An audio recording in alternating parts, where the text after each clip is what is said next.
performer and director, so he's going to be giving some of his knowledge and advice and experience to you guys, hopefully wanting to pursue a career in the work that Jon's done. So hi Jon, thanks for taking part. No So I'll go straight in with the first question. How did you get into doing musical theatre? So I basically loved like musicals on, you know, when they used to be shown on TV, like all the old musicals used to be shown every Saturday, so I used to watch them with my cousin. My sister, when she went to school, they did musicals, and we used to go and watch them as a family. And I was like, I'll get involved in this, I'm going to do this. So when I then got to high school, got involved doing them as well, did a couple in primary school as well, but got really into it with a woman, Jean Bett, who stays in Renfrew, and she used to come and do the school shows, and she was fabulous. She was a really great inspiration for me. Like, she managed the whole show, so you got to see everything happening, how scene changes went, how costumes were made. You were involved in all of it, and it was great. So from then I was like, I'm interested in this, I want to do more. And so I got involved with a local drama group who did plays as well as pantos and musicals. So again, loads more experience, probably parts that I would never have really got the chance to play in, you know, great big clubs that were happening in the town. But this local club gave me loads and loads of chances and loads of experience. And from there, that kind of grew. You met people through that circuit who then introduced you to other people who were working on other shows. And that got me involved with loads of different people who linked me up with loads of other creative industries. So I dabbled in everything from then, from a bit of writing to some theatre reviewing, to doing a bit of presenting online, to doing some acting, and some also did some extra work. So loads and loads of different bits and pieces over the years, just to kind of get involved in it. So it's always been involved in my life, basically. Super. Yeah, no, that's really good. So obviously you started at musical theatre, so when did you decide, right, I'm going to go further here? What did you do to progress from just doing musical theatre? So some of that came about by chance. First part of that was doing I actually worked with somebody full-time in the bank, and who knew that I was interested in theatre, and she was interested in theatre, and then she came along to the theatre group that I was involved in, but we lost touch for a while. And then we were working together a few years later. She was doing another theatre group, and she was involved with them. So I went along and got involved with them, and there I met some other people, one of whom was an editor of a theatre website. Theatre website. So he asked, would I do some reviews for the theatre website? So I went along, saw a couple of shows, started writing some reviews for that. So that got me involved in that side. At that very same theatre company, I didn't drive at this point, so I was taking lift off of anybody and everybody who would take me to these. We always rehearse, all theatre companies, like rehearse in small church halls in the middle of nowhere, or in different parts of Glasgow, all over the country. So I was taking lifts from different people, and a girl, Karen, was giving me a lift to and from rehearsal. She was pregnant at this point. She, really strangely, she rehearsed pregnant, then gave birth during the summer break, and then performed the show after having the baby. It was a really entertaining time, but it was very scary in my car when she was very close to giving birth. We had to pull over a couple of times. But Karen and I got on really well and bonded, and both over the fact that we really liked non-musical theatre, just plays and theatre in that sense. And Karen had also been a writer and had wrote a couple of pieces as well. So we spoke about this, and the next year Karen and I played Nancy and Bill Sykes in Oliver at Theatre Royal in Glasgow. And so we played across from each other, and again working really closely, travelling to and from, and we both said, look, we're loving the drama stuff here, we need to do something with this. There's nobody really doing a lot of straight theatre around here. What do we do? So we went, right, well, we just need to set up our own company.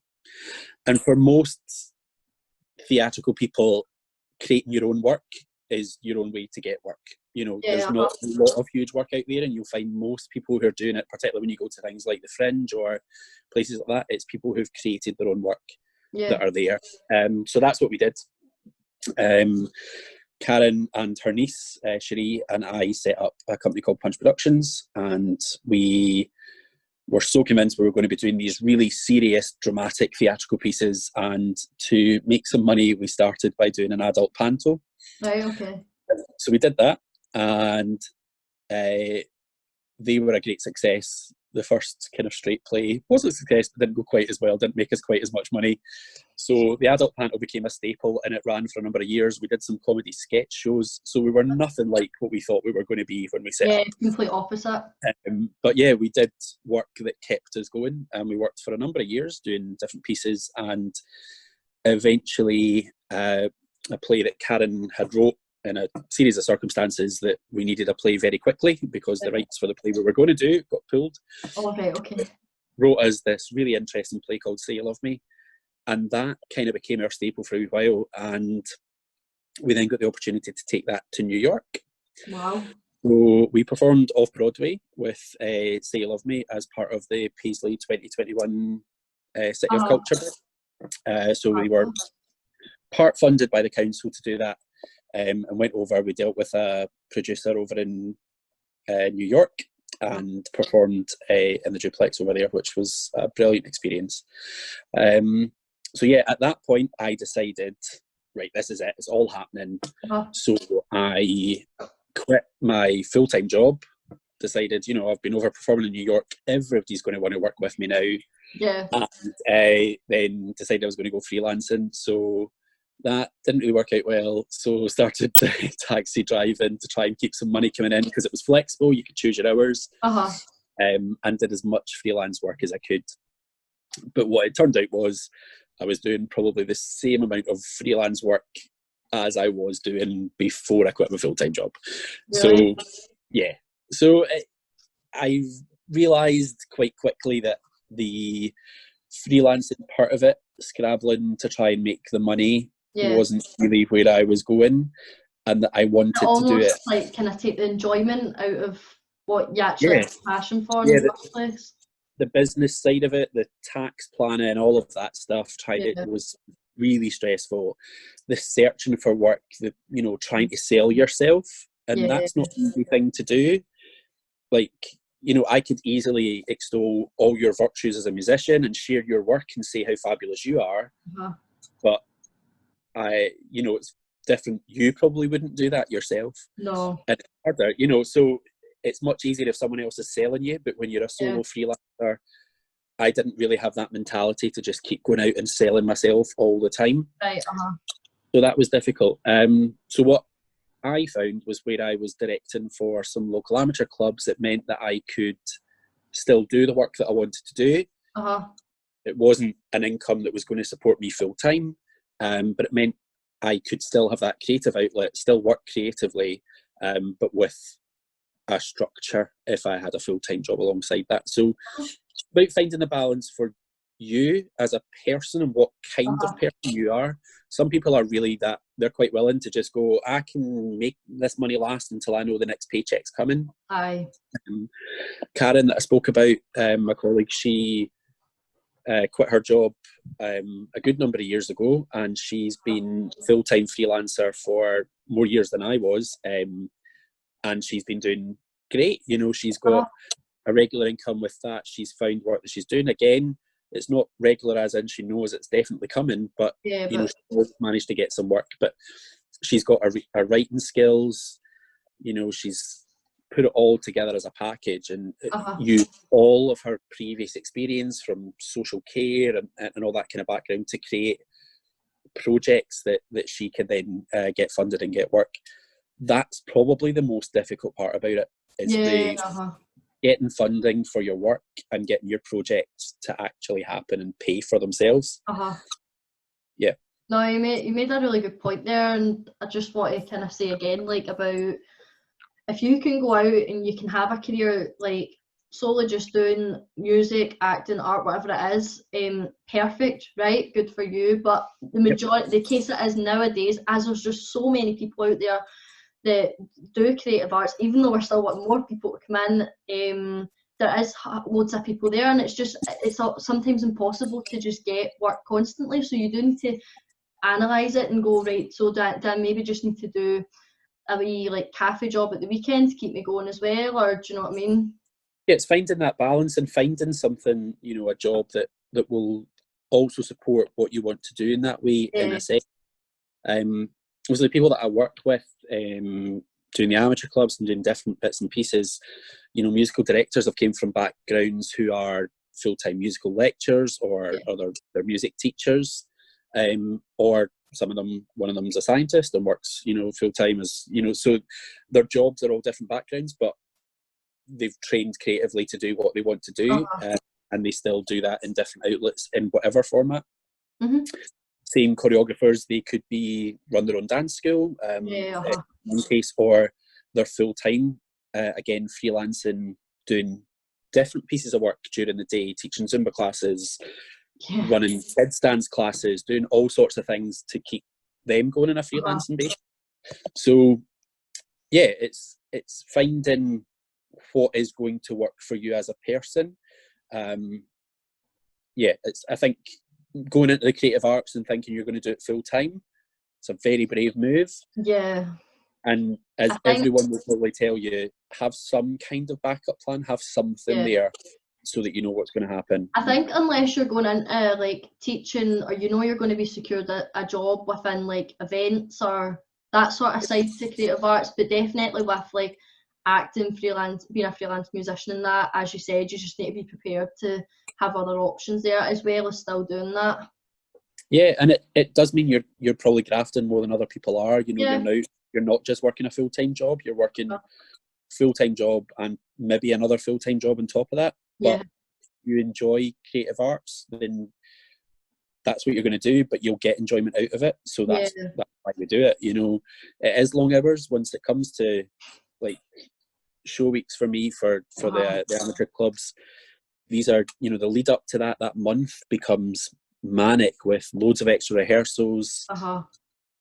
Into the theatre from early 9 o'clock in the morning. You're doing rehearsals, lighting rehearsals, all of that takes up your full week, but you do it because you get that enjoyment out of it, and that's why I think anybody gets involved in any form of creative arts. If they want to create music, they do it because they enjoy it. That's what it's for. So do you want to just mention some of the shows or the works that you've been a part of? Yeah, well, obviously I mentioned there about Say You Love Me. That's probably one that sticks out as being one of the, it's one I've been so lucky to be involved in. The play was written, it's a two-hander about just a couple having this kind of, who they're actually in an affair and they're sitting having a conversation.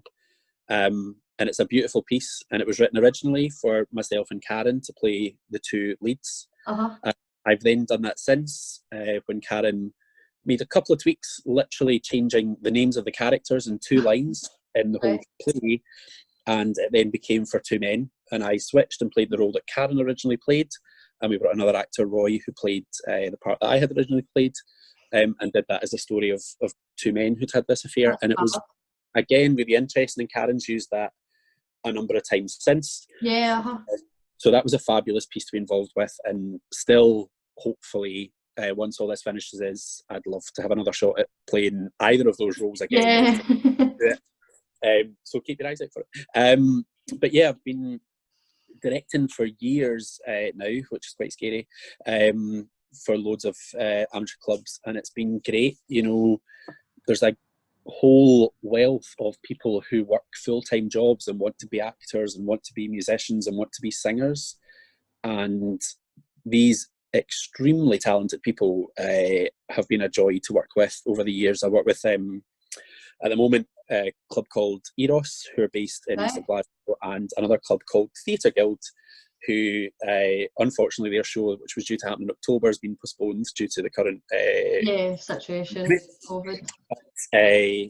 I started out when I did musical theatre My first shot on the big stage was in a role with Theatre Guild many years ago, and that's where I met Karen. Not too many. Who started all this, and so I've been really lucky for the last 5 years to be directing shows with them. So there's been some standouts. I'm going to say probably the first one that I did with Theatre Guild was Sunshine on Leith. Right. A really very Scottish show based on the brilliant musical. And it's a fabulous musical, and it will still stand out as being one of the best moments just putting that show together. It was a fabulous show. And I've known people, friends that have been part of that production, and they absolutely loved it as well. Yeah, it's a great show. It's brilliant. I totally recommend, if you ever see it anywhere, go and see the music, and it's fabulous, and it's so clever how they've made it work. But yeah, I've been really lucky to be involved with loads for different reasons. That was great because of just that club and being involved with them, but done loads of plays over the year as well. We've written a couple. Karen's written a few plays called Waiting, which was a trilogy of different plays, and I directed one of those with a couple of fabulous actresses playing two old lady characters called Mary and Jessie, who surprisingly had appeared previously for us in some sketch shows played by Karen and I. All right, okay. They do occasionally make appearances. We've been hired out. This is, as I said, about this creative business where you just make your money where you get it. We have appeared at people's wedding as Jessie and Mary. They've interrupted the speeches to come in and just start a basic dialogue of the two of them just ranting about people that they spot at the wedding. We are available for lots of different functions. One of the other things, now that's brought that back to me, one of the other things Karen and I have also done was a rapogram, where we appeared for some girls, this poor girl, for her 21st birthday. Karen and I dressed as some really dodgy kind of hip-hop style gangster rappers, and doing a really terrible poem/rap for her 21st birthday. But apparently her mother, it was really weird. It was based on Barney the dinosaur and the fact that she had jaundice and was hairy as a child. It really was brutal. But yeah, that's one of those moments where you're sitting in a car dressed as a gangster rapper going, why am I doing this? What is my life? Or when you're standing in the car park behind the King's Theatre changing out of a Christmas tree dress and tights because there's no change. Yeah, this is what happens and what you kind of are getting yourself in for if you're going to do anything in the creative industries. Be prepared for manky little cupboards to change in, all sorts of nonsense. Yeah. There's been some very strange stories over the time. No, that's fun. It's really like these experiences and that, and also like it's interesting to hear about obviously the wee kind of sketch characters that you've made, because that's probably something a lot of people go, all right, I see like Limmy's show or the Catherine Tate show or whatever, and wouldn't even think to do things like that from themselves. Like when you think, right, I don't know if you watch Limmy, but he has his show on the now. And it's like the most basic household things are things you'd maybe just think in your head and be like, that's funny. You can actually create into something. Yeah, and things just now, like particularly for younger folk, there's if you've seen the BBC Shorts, if you follow them on Facebook, so they're always looking for content. Right, okay. And that's things like, you know, small sketches, if you've got something that you can do or create a new character. Sometimes it's not sketches, it's just straightforward documentary style. It might be you talking about some experience of your life, or there's like somebody on there who does river swimming and, you know, freshwater swimming and stuff like that. So there's, you know, there's loads of different things on there that check that out if anybody's looking at. Yeah, that's a good shout. Everybody now has got usually some way of recording themselves at home somehow, so you should be able to do that. But they will also link you up with people who are fabulous videographers. A couple of shows that I've worked on, we used, we had, always stressing me out, but live video linking up on stage and off stage during the show. So worked with a fabulous guy, Ryan Cunningham, who's a brilliant videographer who does some great drone footage of Glasgow and things like that as well. So all these people, and he's working on a lot of BBC Shorts, and it's just again, people that you meet and work with will help you Yeah, find these, you can these put links. yourself out there and making these connections, because that has actually been mentioned quite a few times, because you meet one person who knows another person that might be suitable for something that they want you to do. Yep. Meet them through all these different people. Absolutely. Locally, if you're in the Renfrewshire area, Creative Renfrewshire Network are a great resource. You can search them on Facebook. They link up with, there's such diverse people in there, artists, as in not just performing artists, but painters, writers, Right, okay. singers, musicians, all sorts are in there. And that has created different shows, different bits of theatre. It's created gallery work. Yeah, there's been so much being inspired out of just those people getting together from different backgrounds. I got to meet some fabulous artists, painters.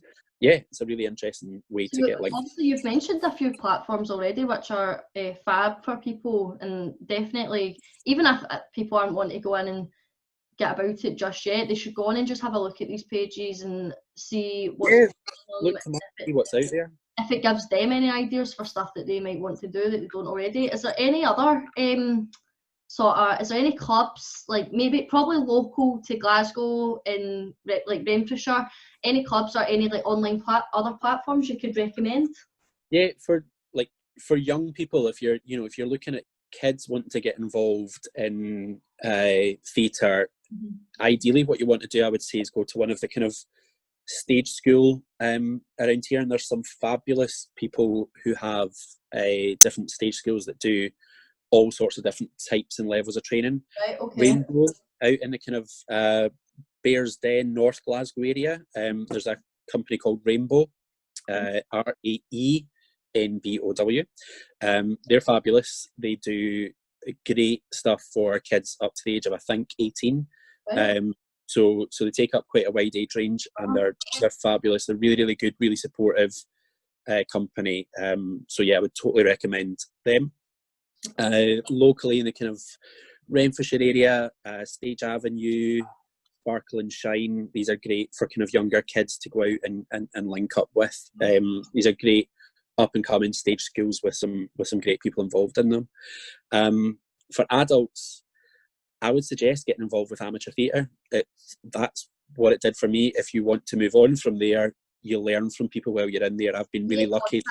And then you're able to use them to go into other jobs. Yeah. I've been really lucky. I learned from some fabulous directors while I've worked doing that. Alan Jones in Glasgow, Alistair Hawthorne. These people taught me a lot, and I've been really generous with their time. And if you are nice to people, they will come back and look for you and help you out as well. I did a lot of stuff with fight stage combat, so I went and did my course to do stage combat, and I like to do that kind of thing. So these directors have then brought me in to do bits and pieces like that on shows that they're working on, which has been great. So it's making those connections, be nice to people, always do what you can to be as friendly and helpful with people as you can, and that will get you far, trust me. That's because mine hasn't been based on talent, it's probably been based on being nice to people. Particularly in directing, I would say I thought you would go into directing to show your creative vision, and it's great. It's 10% your creative vision, it's 90% psychology. The rest of it is dealing with different types of people, working with different personalities, making them all come together to create the show that you need. So yeah, it's an interesting stuff. But yeah, amateur theatre clubs, the ones that I've mentioned, Theatre Guild Glasgow, are a brilliant, friendly company, really, really nice. Eros, again, another really friendly company to be involved in. There's Paisley as well, isn't there? Yeah, there's the wine theatre and stuff. There's some smaller local groups around this area as well. Out in Renfrewshire, Johnson Phoenix, right, okay. Are another theatre company. They've also got a youth company that do shows. It's not necessarily a stage school, but if your child just wants to perform, then that's the places to go. They'll look after you in all these places. So if you're interested in getting involved in amateur theatre, NODA, which is the National Operatic and Dramatic Arts, I think. I can't remember what their actual title is, but they're basically where all the amateur groups link up to, or most of the amateur groups link up to. This NODA. So if you look up NODA's website. It's split into regions, and that will list all the amateur theatre groups and usually a contact detail so that you can get in touch with them. So look up the theatre group near you, go onto their website, see what kind of shows they're doing. If they look interesting and the pictures look good, go get involved. Totally do it. Super, that's really, really good. So obviously I'm trying to do it from two aspects, maybe like a young person that wants to do this career, or a school leaver wanting to go study drama or wants to carry on their career in whatever organisation that they're in, to hopefully get a career out of acting, but also want to look at it from an adult's perspective. So maybe they were in a position at the time that they didn't feel they were ready to keep going on with performing, or they didn't follow that career path because they didn't think they'd be successful, but now have realised that they're older, want to go back to actually do it. So we'll start with a young person's aspiring to become an actor or be part of these organisations. What advice would you give them? So the routes for that, there's quite a few routes to go down. Obviously, there's stage schools from a young age as well. These places that I spoke about, like Rainbow, and that, a lot of their graduates then go on to doing full-time either theatre or musical theatre courses at universities here or down south. But there are stage schools, things like at Knightswood, they do the stage school there that do musical theatre course. There's dance academies as well, if it's more dance that you want to focus on, that do full-time dance courses. So again, it's just finding what you want to do. What is your focus? If your focus is, I want to be an actor, then look them up. If it's an actor that you aspire to be, look them up and find out what they did. Most actors, their CVs available online. You can look up and find out exactly what they did. You'll find out where they trained. You'll find out where they trained. You'll find out what work they've done before. Do that. Look up where they trained. Find out if that's the place for you, but research it fully. Look into the places that you're going to go. Go and meet with them. Go and see them. Go and find out exactly what work they do. Look at what their graduates do now. Like, what are they doing? There'll be pictures of fabulous alumni up there that you'll remember. They'll always post the pictures of the famous people. That's great. If they've got photos of 6 famous people, that doesn't mean you're going to work full time. Look up what the rest of their graduates are doing. See what these people are doing. Are they still working? What are they up to? That'll tell you if that's the right institution for you to want to go to. Definitely. So obviously, touching on the subject of an older person, or somebody that's maybe past the age of, like, they've left school, right, they've went and started another career, and say they're 2 or 3 years in, or say they're 20 years later, and go, actually, I'd like to go back and do that. So that's kind of where I was, of 15 years of a career in the NHS, and I'm going to ditch it and make a run at this. There's different routes again. An older adult going back to study works, full time, but again, financially, that's quite a risk to take and a lot of time to commit financially. But while working full time, get yourself online. There's loads of open university courses available. There's loads of things that you can do. Places like in Glasgow, particularly, the Royal Conservatoire do summer school. They do evening classes.